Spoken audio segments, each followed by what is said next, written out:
కుదిరితే పరిగెట్టు, లేకపోతే నడు, అది చేత కాకపోతే పాకుతూ పో. అంతేగాని ఒకే చోట అలా కదలకుండా ఉండిపోకు.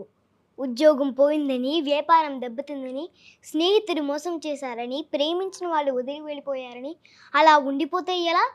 దేహానికి తప్ప దాహానికి పనికిరాని ఆ సముద్రపు కిరటాలే ఎగిసి ఎగిసి పడుతుంటే తలుచుకుంటే నీ తలరాతి ఇంతే అన్న వాళ్ళు కూడా నీ ముందు తలదించుకునేలా చేయగలిగే సత్తా నీకుంది. కానీ నీకు వచ్చిన కాస్త కష్టానికే తలదించేస్తే ఎలా? సృష్టిలో చలనమున్నది ఏది ఆగిపోవడానికి వీల్లేదు.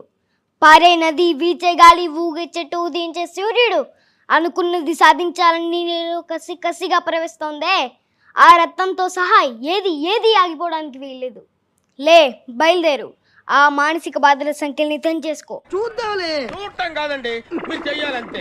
సరే, మీరు ట్రై చేస్తారన్నారంటే అది ఓకే అయిపోయినట్టే.